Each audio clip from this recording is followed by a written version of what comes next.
Good morning ka-jam and welcome back ulit sa ating channel. This is Asenji Jam, no? Sabahan niyo ako ulit sa ating travel dito sa Japan. And today, isa-spot natin yung sakura nila dito sa Japan, no? So samahan niyo ako, maggala-gala tayo.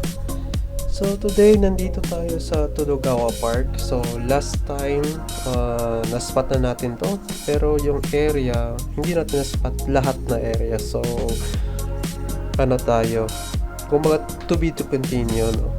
Kasi yung unang spot natin is, itong area na to is hindi lahat namumulaklak, no? Kung nakita nyo ngayon, hindi namumulaklak lahat. So, samahan nyo ako. Gala-gala tayo. And yan, hindi ko alam yung pangalan ng flowers nila ito, pero lahat kulay blue, no?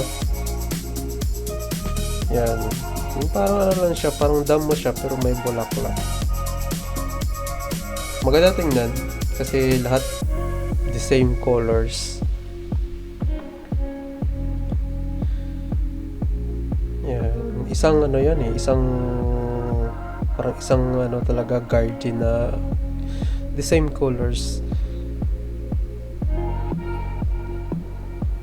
So yan,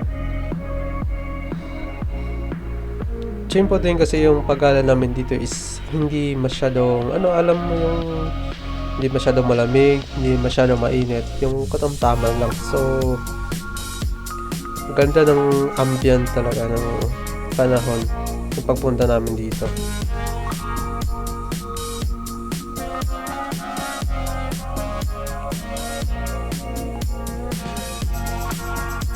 Ang linis talaga ng Japan.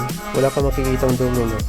Kung matitingnan yun yung mga daanan sa unahan, wala talagang wala talagang kadumi-dumi eh. Disiplinado kasi yung mga Japan talaga.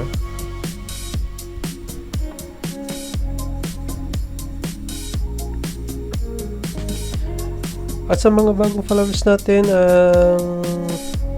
kumbaga kung nagustuhan nyo yung mga video natin na spot natin, so please like, share, and follow kayo sa ating Facebook page and also our YouTube channel. Pa-subscribe naman po, no? So this month, no, March, April, May, so papuntang summer na yan. So lahat ng mga tanim nila is namumulaklak na. So katulad yan, yan namumulaklak na yan. Papunta na kasing summer, so lahat ng mga tanim nila dito.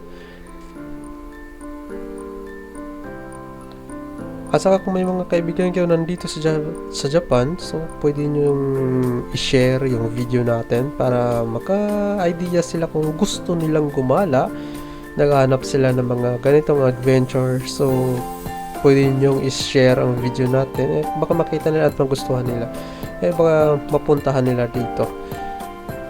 So again, yung area nito is Todogawa dito sa Nagoya. So search nila lang sa map nila, so makikita nila agad-agad. So isang puno talaga, no? Isang puno ng sakura. So medyo, I think, matanda na tong puno na ito kasi lahat, no? At saka malaki na siya eh. Yan. Sobrang laki niya na. Tapos lahat, wala ka makikitang dahon eh. Lahat bulaklak yan. Tapos the same variety ng sakura. So kulay puti na siya. Lahat kulay puti. Yan. Kung titingnan mo, maganda sa mata. Maganda talaga.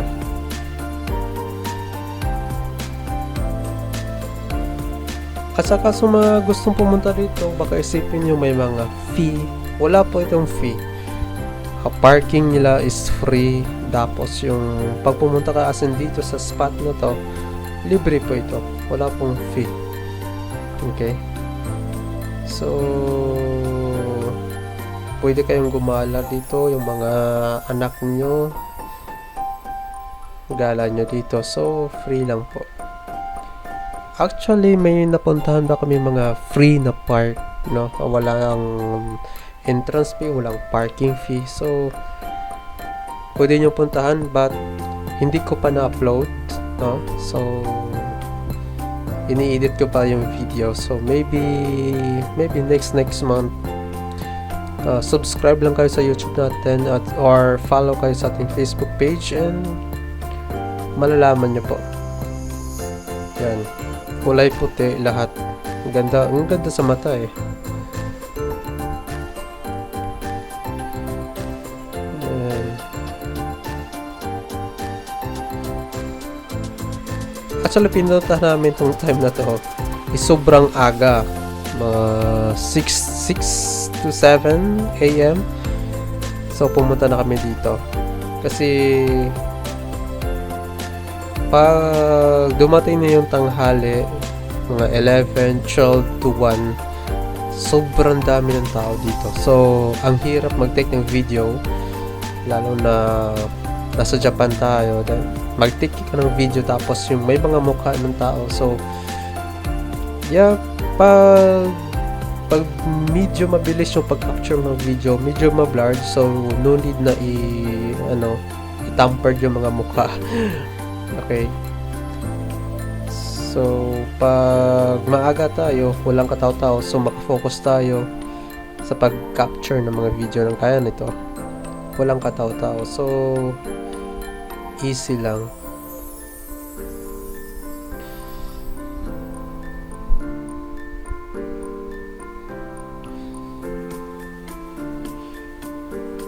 Tapos, kung hindi ako nagkamali, this day, yung pinunta namin dito, itong day na to is parang last day na namumulaklak lahat ng sakura. So, kung makikita nyo lahat is namumulaklak talaga. So, ang ganda sa mata, no?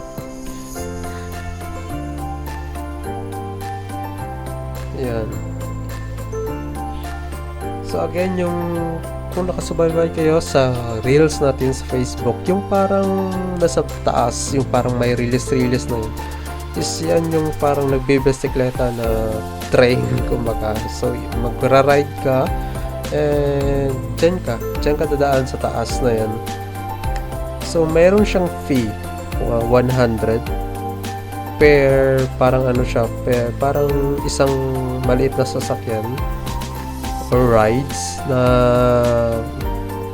babayaran nyo. So, isang ikot is, I think, 100 yen. Yun.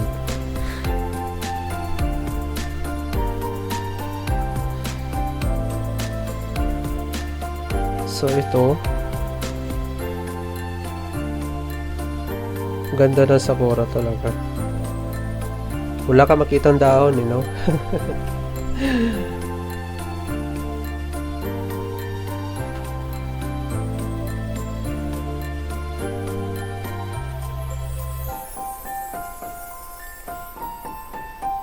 Lahat sakura eh.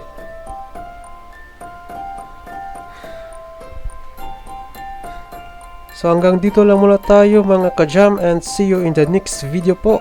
Thank you po.